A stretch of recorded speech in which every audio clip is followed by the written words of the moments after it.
Today we'll discuss one Islanders player that a lot of fans are overlooking when it comes to the team improving. Plus, Bo Horvat speaks, and we delve deeper into why the Islanders struggle to get a goal scorer. All that and more on today's Locked On Islanders podcast. You're Locked On Islanders, your daily podcast on the New York Islanders. Part of the Locked On Podcast Network, your team every day.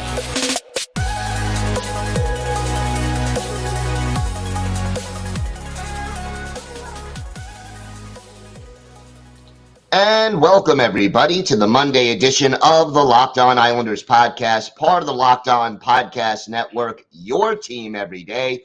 I want to thank everybody for making Locked On Islanders your first listen every day. Don't forget to subscribe on YouTube or wherever you get your podcast so you can get new episodes as soon as they drop. And you can also now find us on SiriusXM on the SXM app.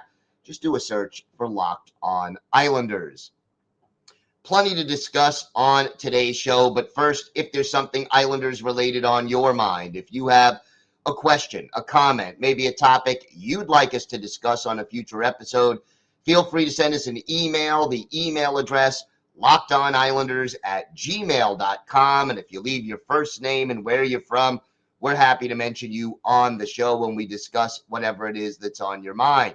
You can also follow the show on Twitter at Locked On Isles, and you can follow me, Gil Martin, on Twitter at Ice Wars, NYR, VSNYI. We'll keep you up to date on all the latest Islanders news, notes, and happenings, from trade rumors, hirings, firings, free agency rumors. If it's happening to the Islanders, we will have it for you here on Locked On Islanders. And again, right now, we're in off-season mode, so it's Monday, Wednesday, and Friday for new episodes. Although if there's big breaking news, we will, of course, have a show immediately, so make sure you join us for that.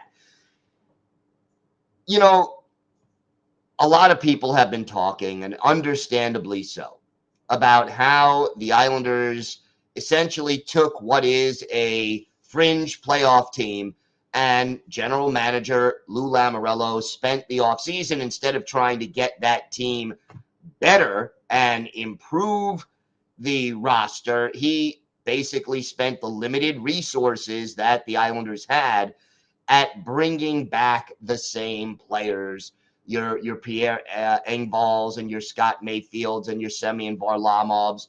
All three of those guys are essentially role players if you really break it down. And yet, you're talking about a middle six winger. You're talking about a second or third pair defenseman, most likely a third pair defenseman. And you're talking about a backup goalie who's probably going to play 25 to 30 games a year. And, again, I think all three of those guys are useful players. I think they have important roles to play on this Islanders team, but do they make the team better by bringing them back? And if you go back every day, or if you listen to Friday's show, we talk about how The Athletic said that the Islanders had the sixth best offseason of any team by relative goals added. And, that bodes well. But again, you're taking a team that is on the old side, bringing back the same cast of characters and hoping for better. But there are some reasons why the Islanders could and should be better this year.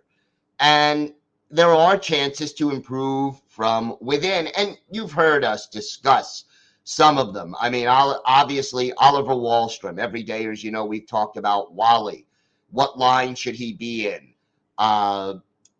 Do you think he has the potential to actually reach that 20 to 25 goals a year mark that the scouts said he's capable of, that Lou Lamoriello thought he was capable of when he drafted him in the first round? So, that's one possibility.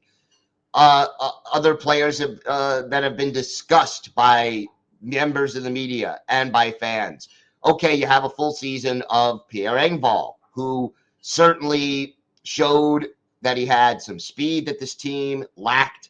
after the trading of Anthony Beauvillier that he had some very good chemistry with Brock Nelson and Kyle Palmieri, and maybe he, after being buried in Toronto, gets a middle six spot here. Maybe he can give you, over the course of a full season, 20 to 25 goals and help the team improve over last year. But a third player, another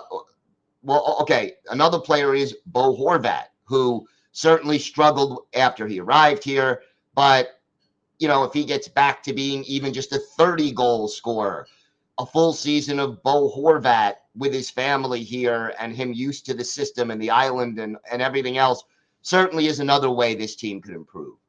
But one other player who doesn't get mentioned a lot, who I think belongs in the conversation, is Alexander Romanov. And when you go back and look at the Islanders, one of the things they struggled with throughout the season was clearing the puck out of their own zone, that the defensemen could not get things going and get that transition game from, clearing the puck out of the zone and beginning the offensive attack.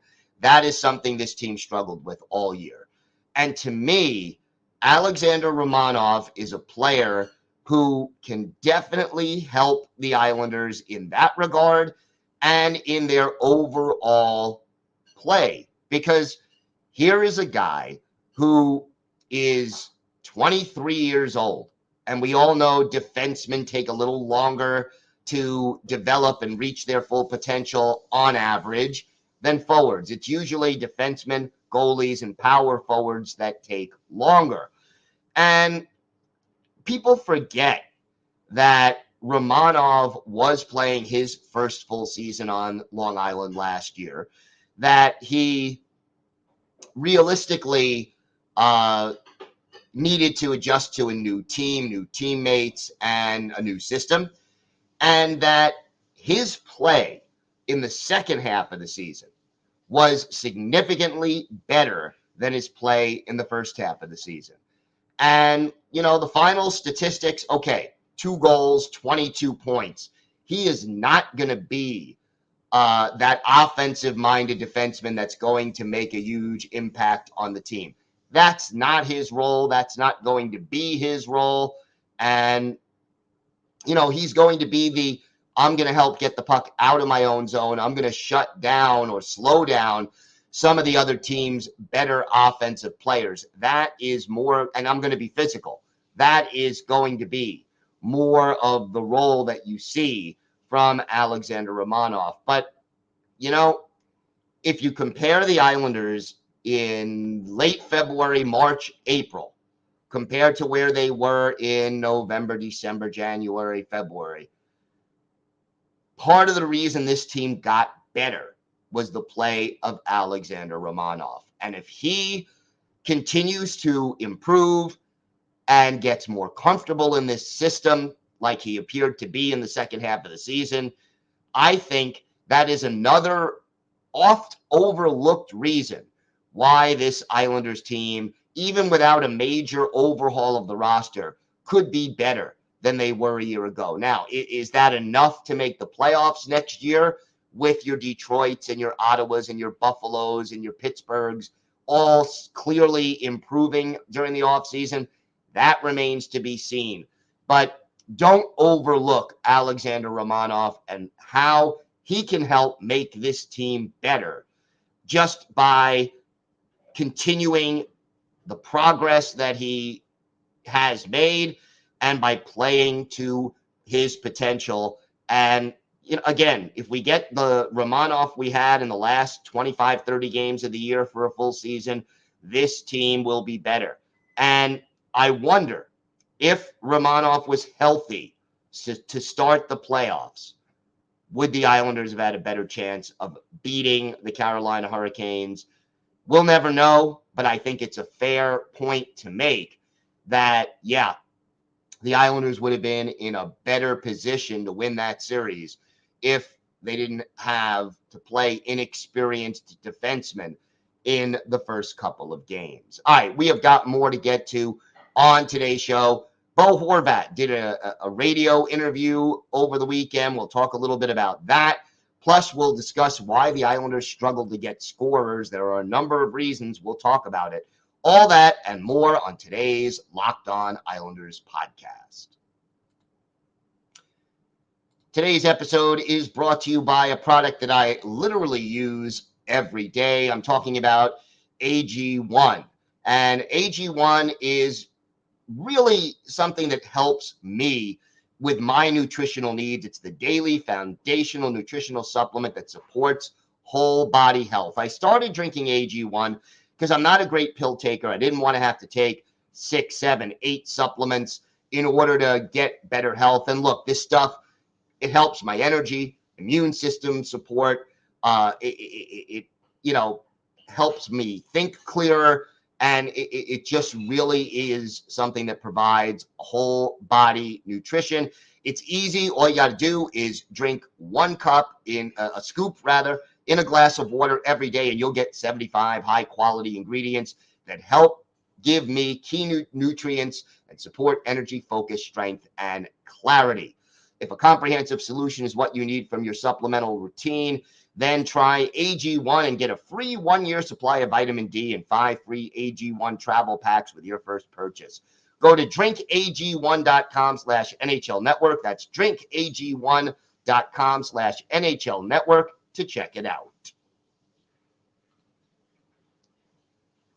So Bo Horvat spoke, did a little radio interview over the weekend, and I think it did provide a little bit of insight as far as, why he ended up signing with the Islanders after the trade and some of the things that went in, through his mind, why he struggled a little bit. And, he wasn't shocked by the trade.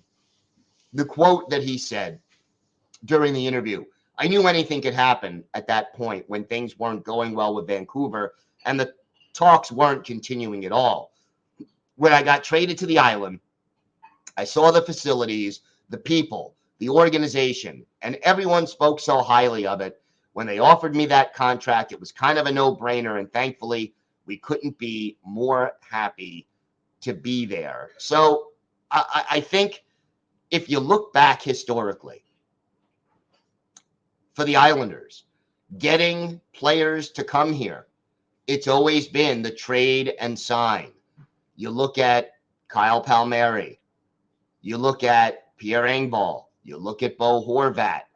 You have so many examples of players who this team first traded for, and then when you get traded, you sort of learn about what it's like.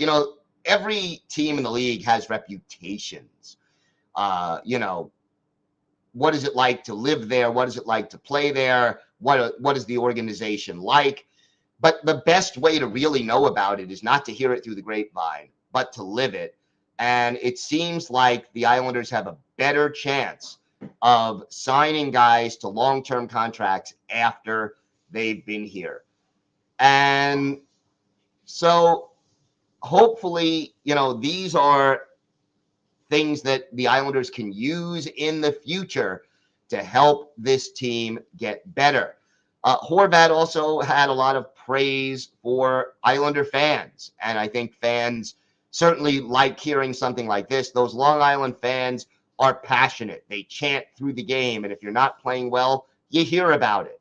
It's nothing new coming from a Canadian market, but I like that intensity. You want to be in a market where they care about the game and the team, and that's where I'm at right now. So 8 more years coming of Bo Horvat, and I think that is a good thing for the New York Islanders, and it's something that the Islanders should be able to build on. And again, you want Bo Horvat to be ready to have that full season and to pick up his game where he left off in Vancouver. And no, he was on a 50-goal pace with the Canucks before the trade. We all know that's not going to happen. The Islanders play a lot more defensive-minded strategy and game than the Canucks did, certainly, especially under Bruce Boudreau. So, I don't think we're going to see Bo Horvat end up with that many goals where he's on a 52-goal pace. I mean, that's where he was at the point of the trade. But at the same time, I think we could certainly see a 30-goal guy out there and a guy who can be consistent. I think, again, it is important to, and I've been saying this every day, as you know, it will be important for the Islanders to separate Anders Lee and Bo Horvat. Their styles are too similar, and there wouldn't be that guy to move the puck and get them the puck. It really, it's too much similarity to have those two guys on the same line. So you got to break up Lee and Horvat. If you want to keep Horvat and Barzal together, then the Islanders need to find a third option on that line. And whether it's Oliver Wahlstrom or Simon Holmstrom or again, someone they haven't acquired yet, that is another key. And I think the fact that Bo Horvat now understands the system, knows his teammates better, has his family here with him, has adjusted to life on Long Island. His kids are going to start school in the fall on Long Island. All of these different things become factors in Bo Horvat playing better over the course of the upcoming season. So again, if this is the roster that the Islanders are going to go to war with when the season gets underway, then I think there are ways for this team to get better internally. And certainly Alexander Romanov and Bo Horvat are two of the ways that this team can get better. And it's, interesting to see Horvat basically addressing some of these issues, taking it all in stride, and seemingly getting mentally ready to start the upcoming season. And, he's got to be the first line player that the Islanders traded for at the deadline last year. Because when you're paying a guy $8 million plus a year in a salary cap era, you need productivity and production from that guy. You may not get a full $8 million worth of productivity from Bo Horvat, but you can't just get half that. You've got to, and yes, the face-offs and the penalty kill and the power play, all the little things that Bo Horvat can do, they do factor into the value equation, although not as much as offense. When you're paying a first-line player, part of the equation is he needs to provide offense.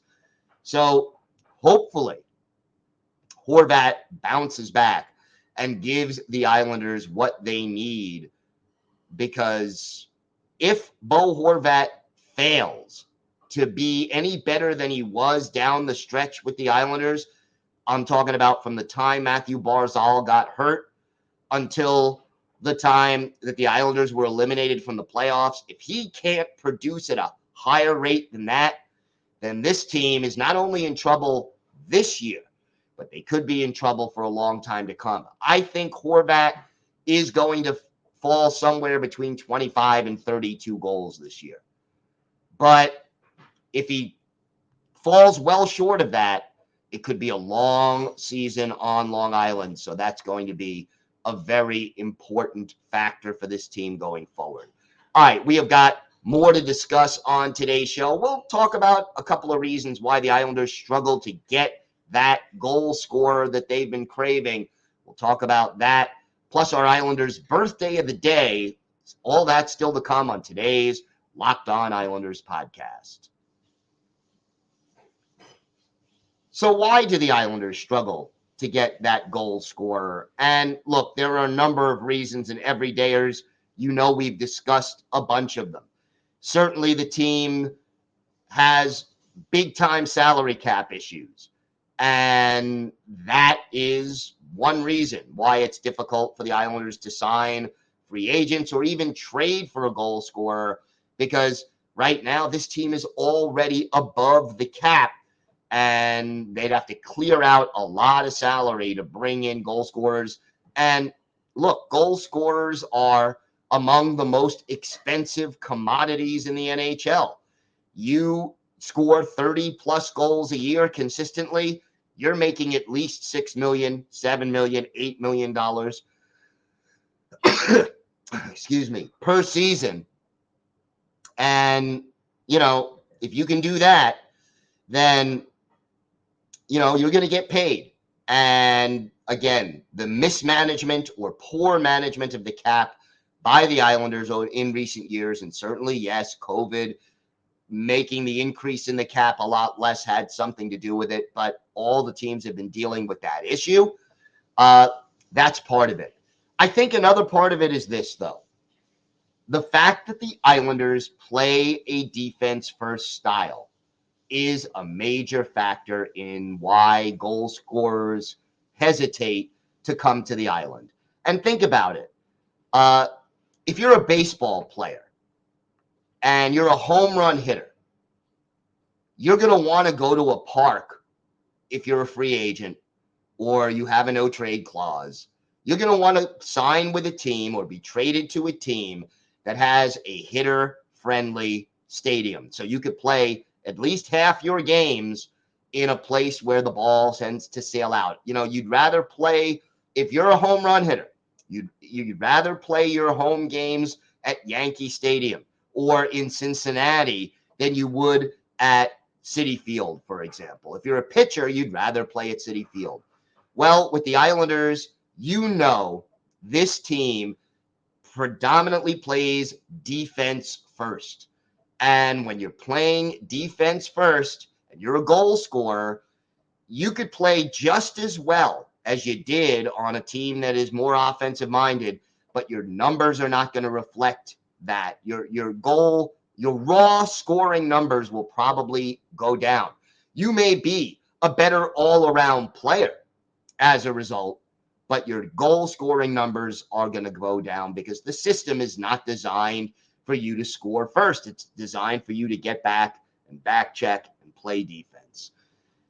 And then when it's time to negotiate your next contract, the GM is going to say, well, when you played for Vancouver, you were scoring 35 goals a year. With the Islanders, you're scoring 27 goals a year.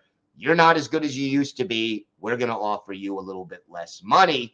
And it wouldn't just be, the Islanders saying that. Any other GM who's looking to sign you is going to use that against you in negotiations. Another factor that some people bring up is the facial hair rules that Lou Lamoriello has put in place. I don't think that's a major factor. Maybe with one or two players, it may make them think twice about it.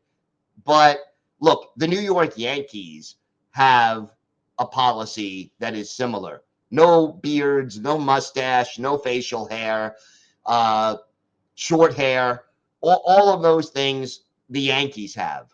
And yet nobody has ever said that the New York Yankees have trouble signing free agents because they have this strict facial hair, short hair policy or dress code on the road.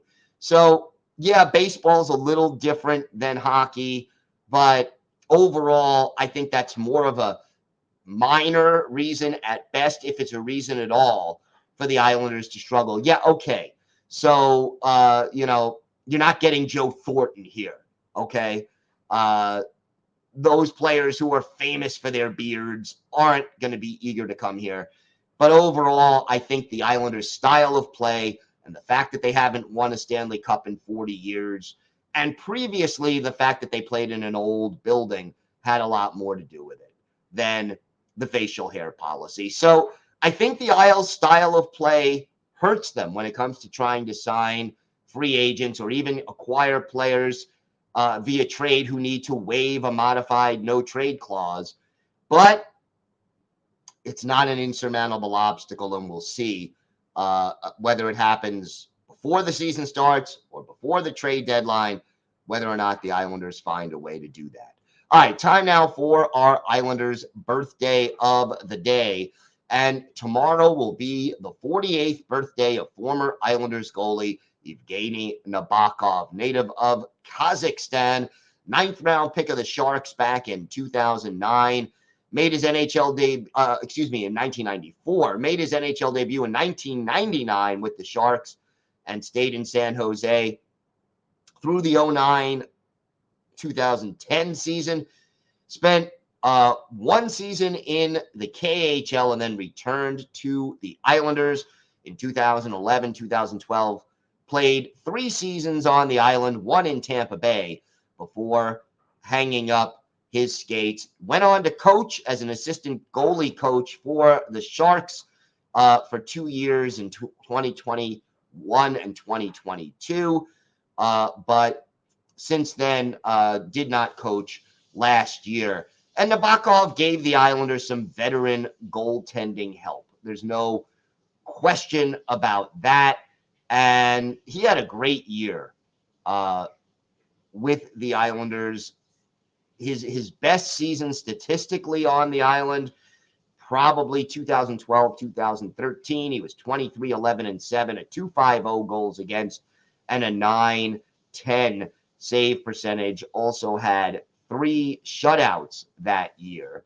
And, Nabokov was just a solid, consistent, veteran goaltender for the Islanders on a team that really needed to get that kind of a goalie, on the team. So it's one of those things where Nabokov was really the right guy at the right time for the New York Islanders, and it really did help the team get better at a time that they really needed to get better. And more power to him. He was a really good member of the New York Islanders, and it really helped. We're going to go back and look at one of his better games as an Islander. February 7th, 2012, Islanders facing the Flyers at the Wells Fargo Center.